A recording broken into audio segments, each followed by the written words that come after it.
우리가 갓 패밀리 시리즈 행복한 가정 만들기라는 프로젝트에 집중하고 있는데, 이 귀한 기간에 우리 성도님들의 가정을 신방하면서 함께 예배도 드리고요, 함께 말씀도 나누고 교제하면서 정말 귀하고 은혜가 넘치는 시간이 되었습니다. 여러분들도 그러셨을 거라고 생각합니다. 아멘이시죠? 돌이켜보니까 참 많은 말씀을 나누었더라고요. 근데 너무 감사한 것은 우리 성도님들이 그 말씀들을 다 받으실 때에 심중에 감동이 있고요, 용기가 더해지는 것을 보았고, 눈에서 빛이 나면서 하나님이 주시는 사명이 우리 가정마다 임하는 것을 제가 보았습니다. 여러분이 대신방 하시면서 받으신 그 말씀을 가정마다 영적인 가운 삼고 승리하는 한 해가 되시기를 주님의 이름으로 축원드립니다. 한 화가가 세상에서 가장 아름다운 그림을 그리고 싶었습니다. 그는 그 길로 몇 가지의 도구를 딱 챙기고요, 여행길에 떠나게 되었습니다. 길을 가던 도중에 수행을 하고 있는 한 종교인을 만나게 되었습니다. 그 종교인에게 물었습니다. 세상에서 가장 아름다운 것은 무엇입니까? 그러자 이 종교인이 세상에서 가장 아름다운 것은 믿음입니다 라는 말을 합니다. 계속되는 여행길 중에 한 우물가에서 여인을 만납니다. 그리고 화가가 묻습니다. 여인, 그 세상에서 가장 아름다운 것은 무엇입니까? 그러자 이 여인이 세상에서 가장 아름다운 것은 사랑입니다 라는 말을 합니다. 얼마나 더 길을 갔을까? 한 마을 입구에서 전쟁을 마치고 집으로 돌아오는, 전쟁터에서 돌아오는 군인을 만납니다. 그 군인의 대답은 평화였습니다. 믿음, 사랑, 평화라는 세 가지 단어를 들었던 이 화가가 그 길로 깊은 고민에 빠졌습니다. 아니, 믿음과 평화와 사랑이라는 그 단어로 과연 어떻게 그림을 그릴지 도통 답이 나오지 않는 것입니다. 여러 곳을 다니면서 이 믿음과 사랑과 평화가 담긴 자연을 보기 위해서 굉장히 많은 여행을 다녔습니다. 그러나 여러 곳을 지나도 믿음, 평화, 사랑의 이미지를 담고 있는 풍경을 좀처럼 만날 수가 없어요. 화가는 결국 가지고 있는 돈마저 다 떨어졌습니다. 더 이상 여행을 계속할 수 없는 상황에 이르렀습니다. 몸도 지쳤고 긴 여행에 마음도 지친 데다가 한 장의 그림도 그리지 못한 상태였습니다. 그 순간 화가가 집 생각이 절로 났습니다. 그래, 집으로 돌아가자. 일단 집으로 돌아가서 아무 생각하지 말고 푹 쉬자. 그리고 나서 힘을 얻은 후에 다시 여행을 떠나보는 거야. 그렇게 화가는 집으로 향하게 되었습니다. 어두워질 무렵에야 겨우 집에 도착합니다. 이 화가가 자신의 집을 똑똑 두드리자 아빠다! 라는 소리와 함께 문이 활짝 열리고 아이들이 확 뛰어나옵니다. 오랜만에 아빠를 본 아이들은 아빠를 껴안고 앞이고 옆이고 뒤를 할 것 없이 껴안고 얼굴을 비비면서 아빠에게 매달리기 시작합니다. 때는 저녁 식사 시간이라서 식탁에는 김이 모락모락 나고 향기로운 그런 냄새를 풍기는 음식이 때에 맞춰서 차려져 있었습니다. 화가의 아내가 방구 웃는 얼굴로 여보 수고하셨어요. 어서 오세요. 시장하시죠. 일단 식사부터 하세요 하면서 그 화가의 낡은 옷, 남루해진 옷을 받아 옷걸이에 거는 그런 모습이 펼쳐졌습니다. 그 순간 화가가 깨달았어요. 야, 믿음, 평화, 사랑, 내 가정, 내 아내, 내 아이들, 바로 이것이 이 세 가지를 만족할 수 있는 유일한 장소였구나. 나의 가정에 믿음이 있고 내 아내에게 사랑이 있고 내 아이들로 하여금 평화가 있는 것이 바로 내 가정이구나. 그 순간 화가는 식사를 마친 후에 캔버스에 가족 구성원 하나하나의 얼굴을 그려넣기 시작했습니다. 그리고 그 그림에 이러한 글귀를 집어넣었습니다. 세상에서 가장 아름다운 그림. 세상에서 가장 아름다운 그림은요, 바로 가정입니다. 세상 어떠한 그림도 가정보다 아름다울 수는 없습니다. 창세기에서 하나님은 가정을 창조하신 후에 가정이라는 공동체를 만드신 후 너무 보기 좋으셨다. 하나님 보시기에 심히 좋았다라고 기록하고 있습니다. 사랑하는 여러분, 오늘 우리가 읽었던 본문의 말씀은요, 우리 가정을 향한 하나님의 큰 그림입니다. 오늘 들려지는 말씀을 통해 우리 가정들을 향한 큰 그림들을 하나씩 그려가는 시간이 되시기를 주님의 이름으로 축원드립니다. 오늘 들려지는 이 시편 128편의 말씀을 통해 우리의 가정도 이 시편 128편이 말씀하시는 그러한 축복들을 그려내는 그러한 청사진 하나쯤을 가지고 가는 은혜의 시간이 되시기를 주님의 이름으로 축원드립니다. 오늘 본문에 보니까요, 시편의 기자는 행복한 가정이 되기 위해서는 분명히 필요한 조건이 있다고 말씀하고 있습니다. 행복한 인생, 행복한 가정이 되기 위해 우리 가정에 가장 필요한 조건이 있다고 말씀하고 있습니다. 시편 기자가 말씀하는 그 행복의 조건이라는 것은 바로 여호와를 경외하는 것이다 라고 말씀하고 있습니다. 우리 옆 사람과 인사하겠습니다. 여호와를 경외하는 것이 행복의 시작입니다. 여호와를 경외하는 것이 행복의 시작입니다. 행복한 가정을 만드는 것은 하나님을 경외하는 것입니다. 하나님을 경외하는 것이다. 아멘. 뭐라고요? 행복한 가정을 만들기 위해서 필요한 조건이 뭐라고요? 하나님을 경외하는 것이에요. 아멘이시죠? 이 굉장히 짧은 구절 가운데 1절과 4절에서 하나님을 경외하는 것, 여호와를 경외하는 것이라는 구절이 두 번이나 반복되고 있습니다. 1절에 여호와를 경외하며 그의 길을 걷는 자마다 복이 있다, 행복해진다 라고 말씀하시고, 4절에 여호와를 경외하는 자는 이같이 복, 행복을 얻을 것이다. 할렐루야. 우리가 복은 알아요. 행복이라는 말은 대충 알겠어요. 그런데 이 경외라는 단어는 상당히 어렵죠. 경외라는 말이 무엇일까? 이 경외라는 말은요, 히브리어로 야레라는 말입니다. 한번 따라해볼까요? 야레합시다. 그러니까 좀 야리꾸리하죠? 야레. 이 말은요, 두려워한다라는 말이에요. 야레, 무슨 뜻이라고요? 두려워한다. 한자로는 이 경외가 공경경자에다가 두려워할 외라는 말이에요. 공경하고 두려워한다. 하나님을 어떻게 한다고요? 공경하고 두려워한다. 이것이 경외입니다. 오늘 성경은 하나님을 두려워하고 하나님을 공경하는 자에게 복이 있다. 하나님을 두려워하는 가정, 하나님을 경외하는 가정에, 존경하는 가정에게 행복이 있다라고 말씀하고 있습니다. 몇 해 전 제가 심해 공포증이 있는 것을 알게 되었어요. 제가 이 고소공포증이 없거든요. 제가 어린 시절 22층, 그래서 중학교 시절에 22층에 살아서 그래서 이미 매달리고 아래 다 볼 거 다 봐서 고소공포증이 거의 없습니다. 제가 느껴본 적이 별로 없어요. 그래서 제가 고소공포증이 없으니까 이 환경에 따른 두려움이 제게 없을 줄 알았어요. 근데 몇 해 전 제가 괌에 여행을 갔을 때 바다가 너무 좋으니까 이만한 큰 물안경을 끼고 스노우클링을 했습니다. 그러니까 이 파이프 하나 끼고 그냥 물 위에서 헤엄치는 거예요. 제가 얼마나 잘 뜨겠어요. 제가 잘 떠요. 그러니까 여러분 물에 빠지면 저만 믿으세요. 근데 제가 물에 잘 뜹니다. 이 스노우클링을 저 혼자 하는데 얼마나 물이 맑아요. 안에 물고기 미모가 수영쳐 다니죠. 막 색깔 이런 물고기들이 수영쳐 다니지 않습니까? 그 물고기들을 구경하면서 물 위에서 둥둥 떠다니는데 뭔가 저 멀리쯤에 검은 색깔의 바닥면이 보였어요. 이게 암초인가? 혹시 뭐 해초가 있나? 제가 호기심이 있으니까 그냥 물 위에서 둥둥 떠다니면서 그 검은 바닥면 쪽으로 제가 수영을 쳐서 갔습니다. 그런데 제가 그 검은 바닥면에 도착했을 때 너무너무 놀랐어요.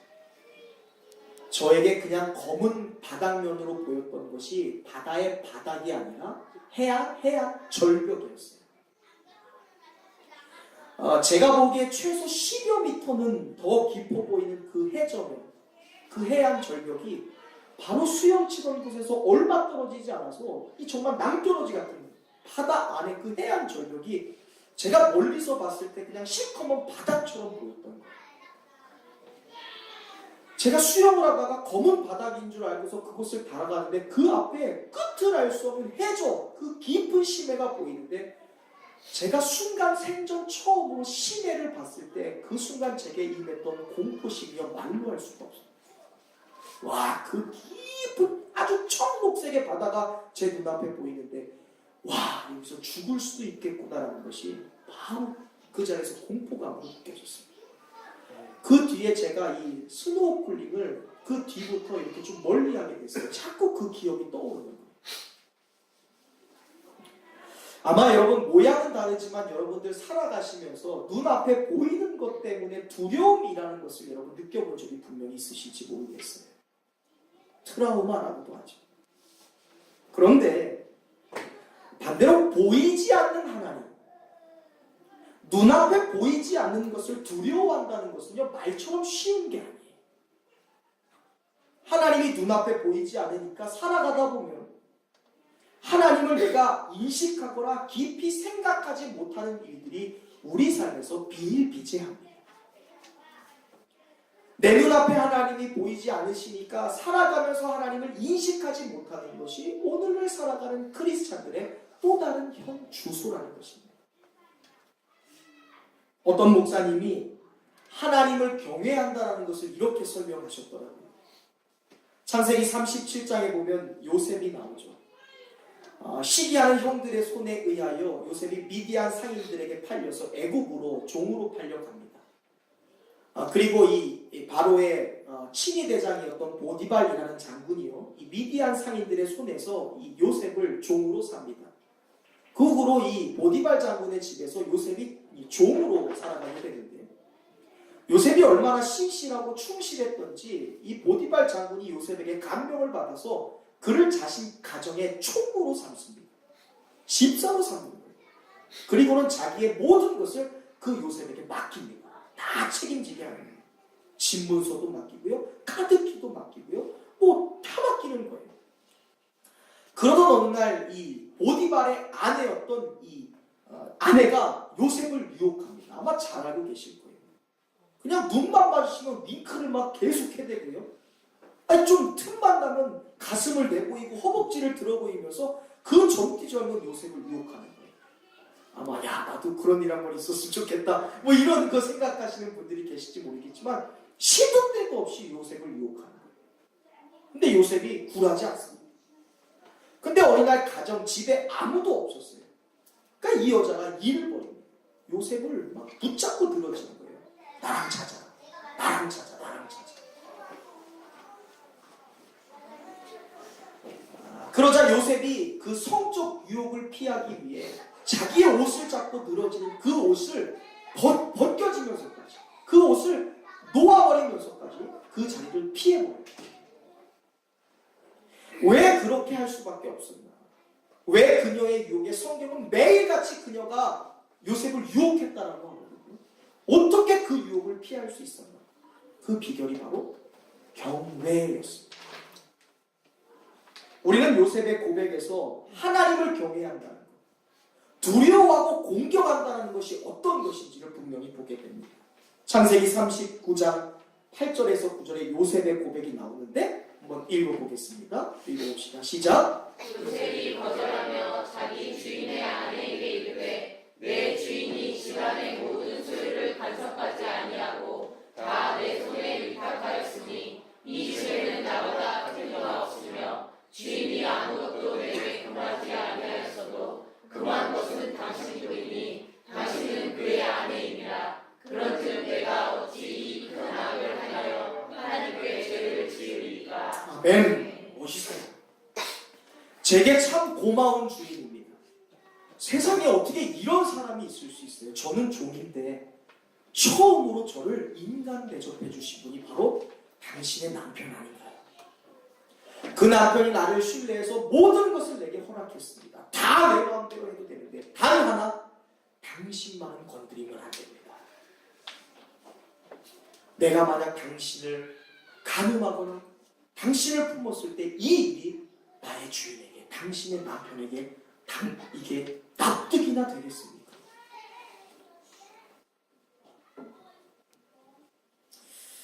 그런데 좀 특이한 것은 요셉의 고백 마지막 부분에 그런즉이라는 단어가 나와요. 그리고 그 뒤에 나오는 말이 굉장히 특이합니다. 여러분, 이 그런즉이라는 말은 앞에 말과 뒤에 말이 연관될 때 사용하는 것이죠. 반대될 때 사용하는 말은 아닙니다. 앞에 말과 뒤에 문맥이 같은 거예요. 맥락이 같을 때 사용하는 것이 그런즉이죠. 요셉이 말합니다. 이 집에는 나보다 큰 자가 없고 주인이 아무것도 내게 금한 적이 없습니다. 내게 금한 것은 오직 당신뿐입니다. 그런즉 내가 어찌 악을 행하여 하나님께 죄를 짓겠습니까? 라고 고백해요. 내가 어찌 당신의 남편에게 죄를 짓겠습니까? 그 사람이 나를 신뢰하여 모든 것을 주었으니 나에게 금한 것은 당신뿐이니 내가 어찌 당신을 범하여 주인에게 죄를 범하겠습니까? 라고 해야 되는데 요셉의 말이 다른 거예요. 요셉이 뭐라고 이야기해요? 빨간 글씨에 그런즉 하나님께 죄를 지으리까? 라고 얘기해요. 모순됩니다. 전혀 논리가 맞지 않아요. 죄를 짓지 말라고 한 것, 아내를 범하지 말라고 한 것은 주인인데 아내를 범하는 것이 주인에게 대한 죄가 아니라 누구에게 대한 죄래요? 하나님. 이것이 경외라는 단어예요. 만약에 요셉이 하나님이 아닌 이 아내의 남편인 보디발을 의식했다면, 요셉이 하나님을 두려워하는 것이 아니라 주인만을 무서워했다면, 눈에 보이지 않는 주인, 그까짓 거 없다고 생각하고 죄 지을 수 있었어요. 어차피 안 보이니까, 어차피 그 사람 눈앞에 없으면 되니까 나 그냥 범죄해도 돼 라고 했을 거예요. 그런데 요셉이 두려워했던 것, 요셉이 의식했던 건 주인이 아니에요. 누구에서요?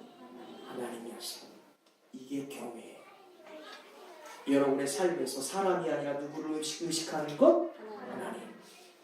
여러분의 삶에서 사람이 아니라 누구를 두려워하는 것? 하나님. 그게 경외입니다. 경외는요, 고로 나의 삶에서 하나님을 의식하는 거예요. 경외는 나의 삶에서 사람이 아니라 하나님을 예배하는 거예요. 경외는요, 하나님, 얼마든지 하나님을 삶에서 생각하는 거예요. 요셉이 지금 집 떠나서 도망자가 된 지 8년 지 근 10년이 지났어요. 굉장히 외로울 때였습니다. 나이가 한 27살 정도 됐을 때예요. 그러니까 우리 김창기 성도님 정도 됐을 때인 것 같아요. 27살.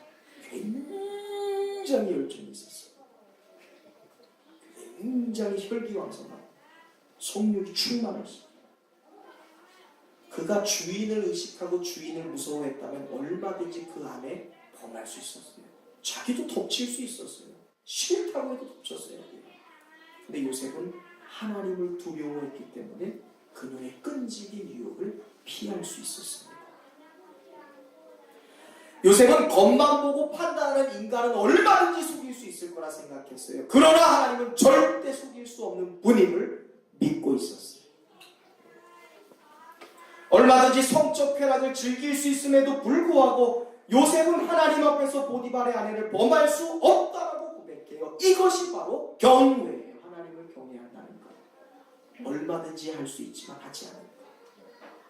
얼마든지 선택할 수 있지만 브레이크 스톱하는 것. 이것이 경외예요. 오늘 예수 믿는 사람들이 하나님 경외하지 못하여 얼마나 많은 문제를 만나게 되는지 모릅니다. 예수 믿는 남편인데 하나님 경외하지 못합니다. 그래서 외도해요. 그래서 가정이 깨어지는 일들이 비일비재합니다. 예수 믿는 집사가 권사가 하나님 경외하지 못하여 직장에서 얼마나 꼰대짓하고 얼마나 줏대를 부리는지 믿지 않은 사람들의 선교의 문을 막는 경우도 봐요. 예수를 전하는, 하나님을 전해야 되는 목사가 하나님을 경외하지 못하여 더럽고 추악한 문제의 근원에 있어서 교회를 망치고 가정을 망치는 것들을 보게 됩니다. 여러분, 우리가 하나님을 경외하는 것, 하나님을 두려워하는 것이 마치 요셉과 같게 되기를 주님의 이름으로 축원드립니다. 우리 요셉의 고백으로 우리도 한번 고백해 볼까요? 한번 고백해 보시죠. 내가 어찌하여 하나님께 죄를 지겠습니까? 우리 옆사람에게 고백합시다. 내가 어찌하여 하나님께 죄를 지겠습니까?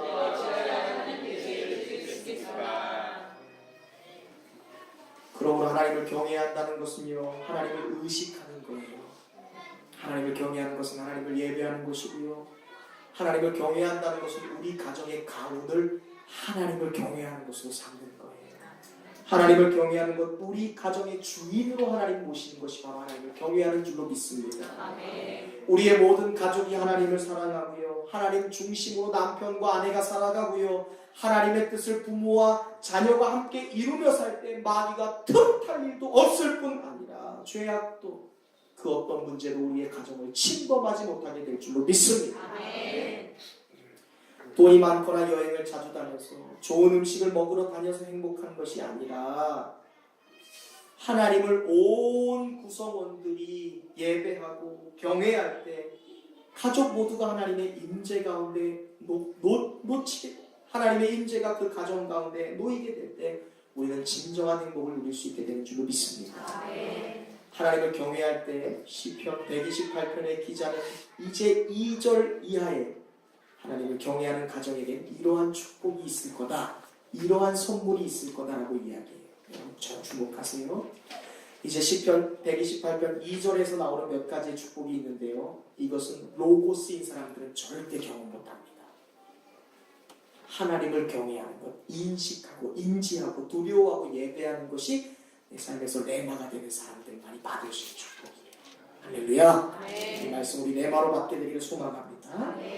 자, 이제 하나님을 경외하는 가정이 받는 축복이 무엇인지 하나하나 살펴보겠습니다. 하나님을 경외하는 가정에게 주시는 첫 번째 복이 2절 말씀에 나오는데 우리 함께 읽어보겠습니다. 스크린에 나와 있습니다. 함께 읽습니다. 시작. 내가 내 손이 수고한 대로 먹을 것이라. 내가 고개고 형통하리로다. 네, 따라해봅시다. 수고한 대로 먹을 것입니다. 형통하게 됩니다. 뿌린 대로 거둔다는 것, 심는 대로 거둔다는 것이 얼마나 큰 복인지 여러분 아시겠어요? 수고한 대로 먹고 마시는 것이 얼마나 위대한 일인지 아십니까? 뿌렸는데 열매가 없는 경우가 있어요. 공부했는데 시험에서 낙방하는 거예요. 밤낮 쉬지 않고 일했는데 어느 날 회사 사장이요, 부도 내고요, 야만도 주해요. 열심히 물건을 만들어서 납품했는데요, 본사에서 배째라식으로 캔슬을 옵니다. 계약처에서 하자 잡아서 물건을 반송하는 거예요. 뿌렸는데, 심었는데. 거짓말 같지만 이런 일들이 우리 주변에서 비일비재하고 있어요. 아마 여러분들 중에도 이런 경험 한두 번쯤은 있으실지 모르겠습니다. 수고했습니다. 일했습니다. 땀 흘렸습니다. 밤새 노력했는데 한 만큼 얻을 수 있는 것, 한 만큼 그 노력이 헛수고로 돌아가지 않게 하나님이 하시겠다라고 말씀하고 있어요. 나라를 형통하게 하신대요. 형통이라는 말은요, 히브리어로 토브라는 말이에요. 따라해보겠습니다. 토브합시다. 토브할 것입니다. 이거는요, 좋은 것, 행복한 것, 이 번영이라는 말이에요. 얼마나 좋아요. 번영하는 거예요. 단순히 뿌린 대로 먹는 것 이외의 형통, 이익을 발생하게 하시고 번영하게 하신대요. 어떤 사람에게 주신 축복이에요? 하나님을 경외하는 사람. 수고한 대로 거둘 수 있는 일용의 양식 축복뿐만이 아니라 번영과 이익의 축복, 더 좋은 것, 더 선한 것의 토부의 축복을 하나님께서 주신다고 말씀하는 거예요. 하나님을 경외하는 것이요, 우리의 삶에서 행복과 번영의 원리라면 여러분, 이것이 우리의 남편, 우리의 가족, 우리의 사업장 혹 공부하고 있는 우리의 자녀에게 이 원리가 적용돼야 되지 않을까. 사업하는 사업장의 가장은 하나님을 경외할 때 수고한 대로 먹고 마시고 번영받고 이익받는 축복, 이 원리를 깨달아야지. 공부하고 있는 자녀였으면 내가 뿌린 그 학업의 그 노력이 결실로 나오는 그 당연한 축복을 얻기 위해 하나님을 경외해야 하지 않겠어. 오늘 말씀의 행복과 성공의 비결이 너무나 감사하게도 정확하게 나와 있어요. 하나님을 경외할 때 뿌린 대로 수고한 대로 거두게 될 것이며 나아가 더욱 번영과 이익과 더 좋은 것, 더 선한 것을 얻게 될 것이다 라고 말씀하신 줄 믿습니다. 요셉이 그랬거든요. 요셉은 하나님을 경외했잖아요. 두려워했잖아요. 하나님을 경외해서 신실했어요. 하나님을 경외해서 성실했어요. 그는 종이었던지 억울하게 누명을 써서 감옥에 갇히게 되었든지 하나님을 경외하는 마음으로 신실을 쌓았어요. 성실을 쌓았어요. 그랬더니 그가 종이었을 때도 그 성실이 떨어지지 않았습니다. 그가 억울하게 감옥에 갇혔을 때도 그가 했던 이 신실하고 성실한 노력이 없어지지 않았어요. 하나님이 열매 맺게 하셨어요. 어떻게 하신 줄 아세요? 그를요 보디발 장군의 가정 총무에서요 애굽 온 세계 별로 온 세계 태양으로 알려졌던 이집트 애굽의 총리 대신으로 만들었어요. 총리, 대통령 다음이에요. 왕 다음이에요.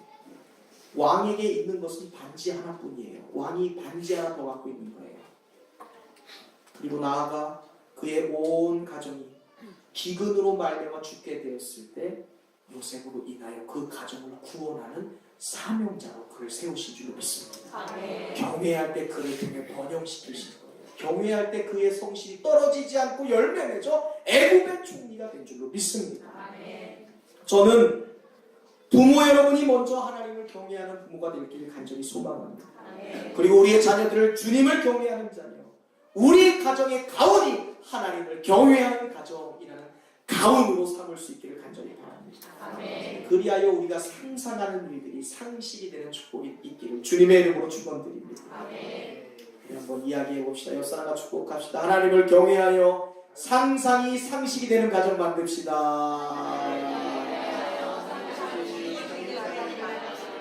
할렐루야. 하나님을 경외하는 가정에게 주신 두 번째 축복이 있대요.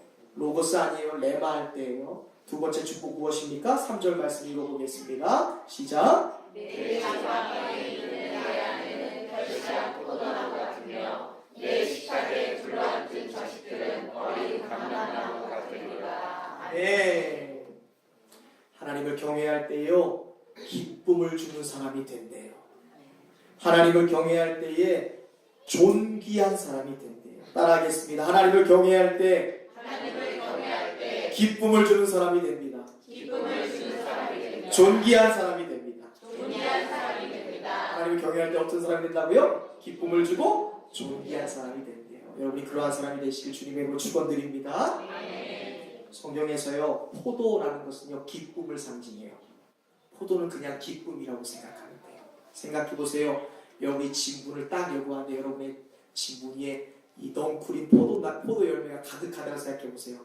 어우 더러워, 어우 짜증나는 사람 있겠어요? 아니에요. 아마 이기옥 집사님은 문 열면서 포도 하나씩 따라서 오실 거예요. 그래서 오면서 주머니에서 야 심절 권사님 먹어라. 생각해보세요. 김주성 집사님 문을 딱 여는데 포도나무가 쫙 문에 있는 걸 얼마나 행복해요. 할렐루야. 포도나무는 기쁨이에요. 시편 기자는 여호와를 경외할 때 너의 아내, 여기서 아내는 히브리어로 이샤라는 거예요. 우리 이샤라는 찬양했잖아요. 이샤예요. 여성이라는 말이에요. 여자라는 말이에요. 하나님을 경외할 때 여자들이 가정 안에서 마치 기계를 부드럽게 만들고 잘 조작하게 만드는 윤활유처럼 기쁨을 주는 존재가 될 거라는 말이에요. 할렐루야. 여자가 하늘 품으면 온유월에 그 가정이 아니라 여호와를 경외할 때 여성이 가정의 윤활유의 역할을, 기쁨의 역할을 감당하는 그런 축복이 있게 될 줄로 믿습니다. 하나님을 경외할 때 여자가 이샤가 기쁨이 된대요. 포도나무가 된대요. 너무나 감사한 것은 제가 목회하면서 우리 새로남교회에서 이 여자들이 기쁨이 되는 것을 너무나 많이 보아요. 먼저 제 아내가 그렇고요. 왜 아멘 안 하세요? 제 아내가 그렇고요. 우리 여러분의 가정이 정말로 그렇습니다. 제가 우리 교회에서 믿음의 여성들, 특별히 믿음의 어른들, 우리 선배, 여자 선배들을 보면서 하나님을 경외하면서 그 여성들이 집에서 이 기쁨이 되는 것을 보게 돼요. 아마 여러분도 느끼실걸요? 하나님을 경외했더니 어느 날 남편이 이해가 되기 시작해요. 하나님을 경외했더니 남편이 용납돼요. 하나님을 경외했더니 진실로 자녀를 위해 기도하게 되더라고요. 빡빡하게 굴던 뭐만 하면 계속 찬소리하던 아내가 어느 날 내게 유달리와 같은 기쁨을 주는 존재가 돼요. 하나님을 경외했더니 날로 아내가 부드러워져요. 아니 뭐 화장품 좋은 거 발랐어? 아니 당신 혼자 밖에서 뭐 먹고 온 거야? 의심될 정도로 아내가 얼굴이 너무 편하네요. 여유로워집니다. 그래서 경외하는 그 아내 이샤가 가정을 여유롭게 만들어요. 풍요롭게 만듭니다. 그래서 그 아내 때문에 남편도 웃게 돼요. 우리 김경호 집사님 얼굴 한번 보세요. 얼굴이 폈잖아요. 할렐루야. 김창희 성도님 얼굴 보세요. 정말 27살 같으시잖아요. 할렐루야. 그리고 경외할 때 포도나무 같은 결실, 여기서 결실이라는 것은요 풍성해지는 거예요. 풍요로워지는 거예요. 하나님을 경외할 때 아내가 풍요로워져요. 여유로워져요. 기쁨이 넘쳐요. 그래서 남편도 덩달아 행복해져요. 우리 양녀 동생들 배워서 얼굴 마사지 하신 거 아니에요? 남편들이 그래요. 아내들이 그래요. 목사님 60평생 살아온 날보다 요즘이 더 행복해요. 이게 하나님을 경외할 때 이샤로부터 나오는 행복인 줄로 믿습니다. 이어서 그 자녀들이요 어린 감람나무 같대요. 감람나무는 이스라엘의 3대 나무, 포도나무, 무화과나무, 감람나무 중에 짱이에요. 뭐라고요? 짱. 우리의 자녀들이 뭐라고요? 된장, 고추장, 쌈장이라 짱! 대장이라는 거예요. 이스라엘에서 발견할 수 있는 나무 중에 우리 자녀들이 감람나무 최고예요. 감람나무는요 올리브나무라고도 얘기해요. 우리 올리브 같은 열매 따먹죠. 감람나무는 버릴 게 없습니다. 그 나무는 너무나 단단하고 향이 있어서요 민수기 때는요 하나님의 성전의 기물들을 만들기도 했어요. 그리고요 그 나무로 성전의 문도 만들기 시작했습니다. 가구도 만드는 거예요. 너무 단단하고 향이 좋으니까. 그리고 그 올리브의 열매는 우리가 먹기도 하죠. 올리브유 어때요? 요리에도 넣어요 안 넣어요? 그렇죠? 그리고 그 올리브에서 나온 기름은요 성전에 불을 밝히는 등잔대에 불이 됐어요. 그리고 왕이나 제사장들이 위임식을 할 때 그 왕이나 제사장 머리 위에 기름을 부을 때 그 관유도 올리브유예요. 그래서 올리브유는 축복의 상징이에요. 올리브유 하면요 최고예요. 최고. 우리의 자녀들이 뭐 같다고요? 올리브유 감람유 같게 된대요. 할렐루야. 존귀하고 값지게 쓰이는 거예요. 감히 이스라엘의 왕 하나님의 대언자인 제사장들을 기름 붓고 위임식할 때 쓰이는 영원하고 거룩한 관유가 되었어요. 존귀한 거예요. 존귀하다는 말은 히브리어로 니크바드라는 거예요. 니크바드 따라해봅시다. 니크바드. 우리의 자녀들이 존귀해집니다. 어디를 가도 쓰임받는 거예요. 하나님을 경외하는 가정의 자녀들이 존귀한 자녀로서 어디서든지 쓰임받을 것이다 라고 성경은 말씀하고 있습니다. 오늘의 말씀처럼 우리의 가정이 하나님을 경외할 때, 하나님을 두려워할 때 아내가 가정의 기쁨이 되고요. 이시아가 가정의 풍요로운 그런 유난류의 역할을 하고요. 우리의 자녀들은 어디를 가든 하나님께 쓰임받는 존귀한 자녀들이 될 줄로 믿습니다. 하나님을 경외할 때 그 경외가 문자가 아니라 우리의 삶의 뱀마가 될 때 다 받아낼 수 있기를 간절히 소망합니다. 마지막 세 번째, 우리가 하나님을 경외할 때 우리의 가정이 하나님을 공경하고 두려워할 때 우리에게 주시는 선물이 있다는 거예요. 5절 6절 말씀 마지막 한 번 읽어보겠습니다. 시작. 여호와께서 시온에서 내게 복을 주실지어다. 너는 평생에 예루살렘의 번영을 보며 내 자식의 자식을 볼지어다. 이스라엘에게 평강이 있을지어다. 아멘. 앞에 두 가지의 축복의 원리는요 우리가 실제로 볼 수 있는 복이기도 하고요 육적으로 앞에 나타나는 복입니다. 그런데 이 마지막 세 번째 복은요 굉장히 영적인 복이에요. 저는 사실 이게 가장 중요하다고 봐요. 여호와께서 시온에서 내게 복을 주실지어다. 너는 평생에 예루살렘의 번영을 보고 내 자식의 자식을 볼지어다. 한번 따라해 볼까요? 하나님을 경외하는 가정은 반드시 교회와 가정에 부흥을 맛보게 될 것입니다. 아멘. 아시죠? 여호와를 경외하는 가정에게 주시는 하나님의 특별한 은혜가 이 세 번째 복에 있어요. 저는 여러분들이 이 세 번째 복에 집중할 수 있기를 간절히 소망합니다. 요거에 집중하면 다 해결되거든요. 그래서 우리가 행복한 나, 행복한 가정, 보다 먼저 리빌딩 교회 시리즈를 얘기한 거예요. 교회만 세워지면 가정과 개인은 그냥 따라가는 거예요.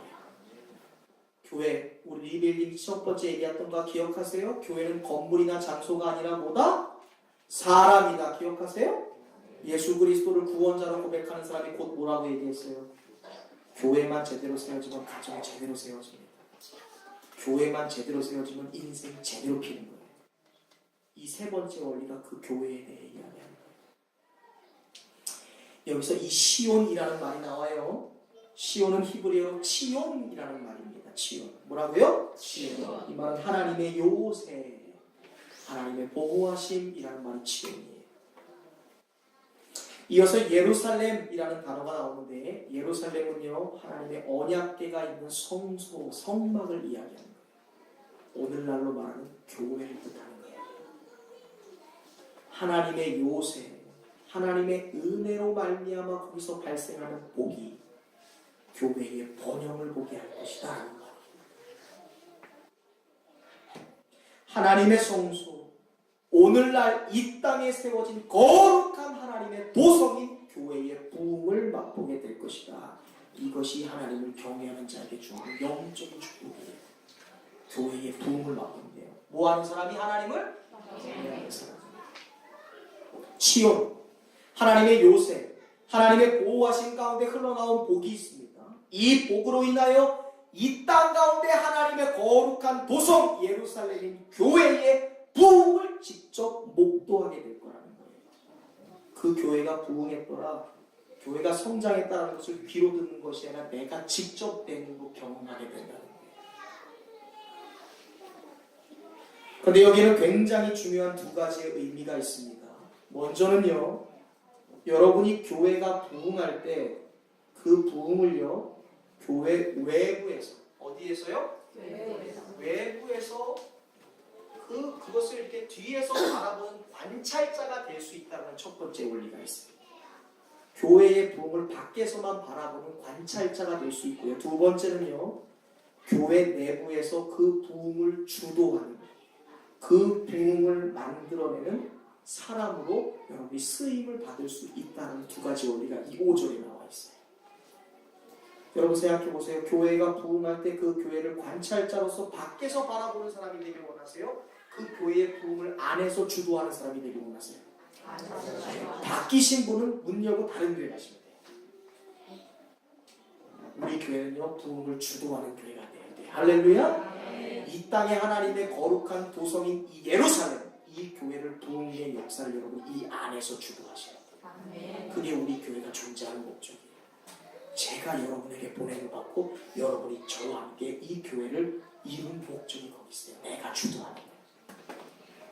이 교회의 주인은 누구다? 첫 번째 하나님이시고 두 번째 여러분이에요. 왜 안 나와요? 이 교회의 주인 누구다? 나다. 교회 비밀번호 뭐예요? 이거 말하면 큰일 나겠다. 카메라 몰라요. 뭐 있어요? 다 알아야 돼요. 내 집보다 편해야 돼요. 이거 인터넷에 올라가면 다 이거 들어오고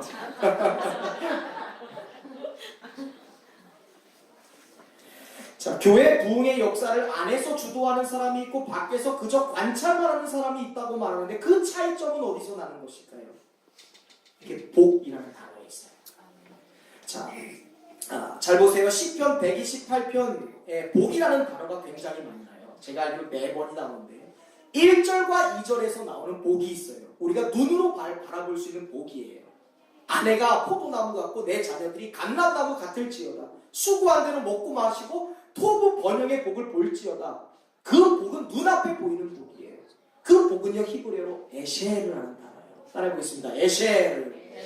행복이에요. 눈앞에 보이는 지복이에요. 우리가 말하는 복이에요. 하늘로부터 오는 천물과 같은 복이에요. 그런데요 4절과 5절에 나오는 복이라는 단어는요 에셰르라는 단어거든요. 그 단어는요 히브리어로 바라크라는 단어예요. 따라해보겠습니다. 바라크. 옆 사람에게 바라크 합시다. 바라크. 이 바라크는요 행복, 복, 지복 이게 아니에요. 바라크는요 무릎 꿇다라는 단어예요. 뭐라고요? 무릎 꿇다. 바라크 뭐라고요? 무릎 꿇다.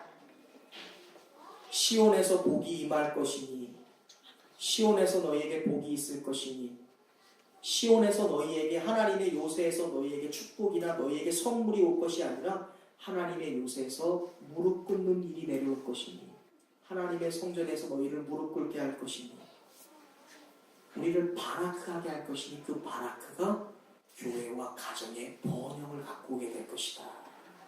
이 말이에요. 하늘에서 내려오는 복과 무릎 꿇는 것 이거 잘 연관이 안 되시죠? 4절과 5절에 나오는 복 바라크라는 말은요 어떠한 상황 가운데서도 하나님께 무릎 꿇을 수 있는 것이 바로 진정한 복이다라고 말합니다. 병이 들었어요. 아파요. 사업에 실패했어요. 배신당했습니다. 마음에 상처가 있어요. 나는 절대로 무릎 꿇을 수 없는 상황이다. 하나님께 무릎 꿇는 것 그것이 진짜 복이라는 거예요. 내가 위기를 만났을 때 사람 찾아갈 수 있는 것이 복이 아니라는 거예요. 내가 위기를 만났는데 하나님의 생각나서 하나님께 바라크할 수 있는 게 진짜 복이라는 거예요. 상황과 환경에서도 흔들리지 않는 신앙 갖는 것 그것이 진정한 복이라는 거예요. 그것이 요새 하나님의 시온에서 내려오는 복이라는 거예요. 우리가 이 복을 가져야 돼요. 힘들면 나가 떨어지는 것 아니에요. 힘들면 뒤돌아서 모르는 척하는 것 아니에요. 힘들어도 하나님께로 무릎 꿇는 것, 기도하는 것, 예배하는 것, 말씀 보는 것, 묵상하는 것, 하나님과 씨름하는 것 그게 바라크예요. 상황과 환경에 조건 따지지 않고 무릎 꿇을 수 있는 것 그것이 진정한 복이다. 그 바라크하는 사람들이 예루살렘 하나님의 거룩한 성소 이 땅에 있는 거룩한 도성인 교회를 부흥시키게 할 것이다. 축복이에요. 교회는 어떻게 부흥할까요? 1번 돈이 많아야 된다. 2번 목사님이 미남이어야 된다. 3번 밥이 맛있어야 된다. 4번 컨텐츠가 좋아야 된다. 5번 바라크 하는 사람들이 많아야 된다. 정답? 맞아요. 교회는 무릎 꿇는 자들이 많아져야 부흥이에요. 교회는 프로그램으로 부흥하지 않습니다. 거짓말이에요. 헛겁대기예요. 뜬구름이에요. 교회는요 돈으로 부흥하지 않아요. 돈으로 일어난 자 돈으로 망하는 거예요. 교회는요 컨텐츠로 부흥하지 않습니다. 왜냐? 우리가 아무리 좋은 컨텐츠를 만들어도 세상이 더 잘해요. 교회에서 아무리 멋있는 음악해도요 여러분 예술의 전당 가보세요. 활 하나 긁으면 음향이 장난이 아니에요. 정명아 씨가 첼로 하나 철 하나 딱 긁으면 다 기절해요. 교회에서 못 흉내냅니다. 교회는요 컨텐츠나 돈으로 실력으로 부흥하는 거 아니에요. 바라크로 부흥하는 거예요.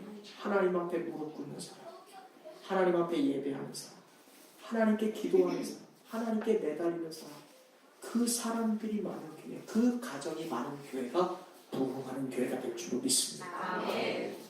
저는 여러분의 가정이 바라크하여 우리 새로운 교회 부흥의 불쏘시개가 되기를 주님의 이름으로 축원드립니다. 비전 가져야 돼요. 비전.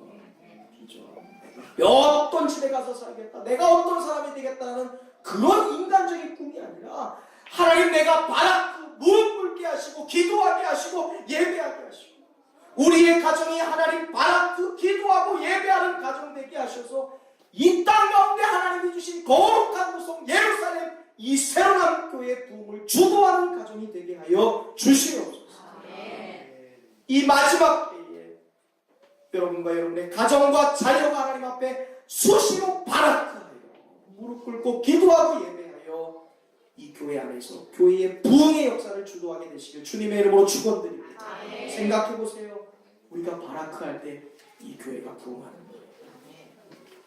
여러분의 자녀가 바라크하여 이 교회의 기둥이 되는 거예요. 감히 부지깽이 같은 내가 교회의 기둥이 되는 거예요. 나무 장작 같은 아무짝에도 쓸모없는 세상 전혀 가망성 없는 내가, 내 자녀가 그러한 가문이 하나님 나라 거룩한 도성 새 예루살렘, 우리 이 땅의 교회의 거룩한 부흥의 주역이 되는 거예요. 야, 이게 얼마나 값진 줄 아세요? 반세기 1세기 전이었어요. 우리 신앙의 선배들은 이것을 믿고 이것을 꿈꾸면서 기도했어요. 바라크했어요. 놀라지 마세요. 그랬더니요 100년이 안 됐어요. 그 감리교 첫 선교사 아펜젤러 선교사, 장로교 선교사, 언더우드 선교사가 처음 100년 전 기독교 복음을 들고 왔을 때 박해했던 사람들, 그 선교사를 죽였던 사람들, 그들이 주었던 성경들을 다 찢어갖고 집에 차고지로 벽지로 썼던 그 사람들, 후회하고 회개하여 하나님 내가 바라크하겠습니다라고 얘기했을 때요, 여러분 놀라지 마세요. 여러분 연세대학교 가보세요. 세브란스 병원 가보세요. 이화여자 대학교 다 가보세요. 거기에 총장, 거기에 부장, 거기에 원장, 이사장 다 그 사람들의 후손들이에요. 한 명이 바라크했더니 그 가정이 교회의 부흥, 거룩한 도성 예루살렘 부흥의 주역이 되는 것을 그들의 삶에서 목도하게 되더라라는 거예요. 네.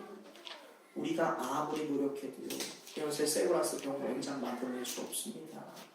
이화여자 대학교 총장 만들어낼 수 없어요. 그러나 바라크하면 된다는 거예요. 그것이 근대 역사, 우리나라 기독교 역사의 상층인으로서 지금까지 우리에게 흘러나오는 증거예요.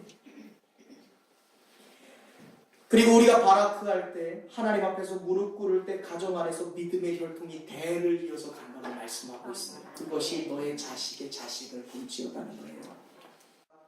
내가 나이가 70인데 손자보게 됐다, 이런 축복, 이런 인간적인 말씀 아닙니다. 자식의 자식을 볼지어다 무슨 말이에요? 바라크하는, 그 바라크하는 부모의 바라크하는 자녀, 바라크하는 손자보게 될 것이라는 거예요. 하나님께 바라크할 때 우리 가정에게, 자녀에게 신앙이 계승되는 것을 네가 보겠다는 거예요. 얼마나 멋있어요. 여러분이 할머니, 할아버지 같은데 내 손자, 손녀가 다 와고 가정 예배 드릴 때 무릎 다 꿇고 기도하는데 그게 영광 아닙니까? 하나님 앞에 갔을 때 묻습니다. 무엇이 너의 인생의 영광이었니라고 하면 뭐라고 하실 거예요? 뭐 자랑하실 거예요? 하나님, 저에게 자녀를 주신 이 축복의 자녀들이, 하나님 내가 부지깽이 같고 내가 말라 비틀어진 나무장작같이 불과했는데 내가 바라크했더니 내 자녀들도 하나님 앞에 바라크하는 거룩한 은혜가, 거룩한 신앙이 계승된 것이 하나님 제 영광입니다. 그 얘기하지 않겠습니까? 사랑하는 여러분, 부모, 자녀는 부모 보고 배우는 거예요. 부모가 하나님 앞에 바라크할 때 하나님의 자녀들이 하나님 부모를 보고 하나님을 경외하고 바라크하는 자녀가 나오게 될 줄로 믿습니다. 만일 여러분 부모님 세대가 그것을 가르쳐주지 못했다면 여러분이 이제 여러분 자녀들에게 하나님을 경외하고 바라크하는 것을 가르쳐주는 믿음의 부모가 되시길 간절히 소망합니다. 그리하여 여러분의 자녀들의 삶 가운데에 영적인 신앙의 유산을 계승해 나갈 수 있기를 바랍니다. 그리하여 여러분의 가정이 대한민국 기독교 대한감리의 역사, 영적인 역사의 획을 긋는 명문 가문을 이룰 수 있기를 주님의 이름으로 축원드립니다. 이제 말씀을 정리하겠습니다. 지난 6주간 우리는 하나님이 중심 되시는 가정, 예수가 주인 되는 가정, 하나님의 지혜, 십자가가 필요한 가정, 신앙훈련으로 세워지는 가정, 말씀에 내마 순종하여 복받는 가정, 그리고 오늘 하나님을 경외하는 가정까지 우리 가정을 갓패밀리, 행복한 가정으로 만들기 위한 여러 가지 청사진을 함께 말씀을 나누었습니다. 여러분 과연 지난 6주간의 시간 동안 무엇을 결단하고 깨달으셨습니까? 과연 이 많은 것 중에 여러분 어떤 것을 붙잡고 계십니까? 다가 아니어도 좋아요. 단 하나라도 여러분 말씀의 삶의 가정이 레마하시고 여러분 삶의 말씀에 여러분 그것을 쿵하고 얄라크하여 여러분의 삶이 하나님이 기뻐하시는 갓패밀리 하나님의 가정이 되실 주님의 이름으로 축원드립니다. 하나님이 처음 창조하셨던 그 가정, 보시기에 너무 좋았던 가정, 아내가 남편이 연합하여 한 사명을 이루고 자녀가 그 사명에 함께하여 하나님의 정원사 사명자의 역할을 감당하는 그 놀라운 명품감을 우리가 이룰 수 있게 되기를 주님의 이름으로 축원드립니다. 그래야 이 시편 128편에 나오는 이 많은 축복이 여러분의 삶에 상상이 아니라 상실되고 실제가 되는 축복, 저와 여러분이 누릴 수 있게 되기를 주님의 이름으로 축원드립니다. 기도하겠습니다.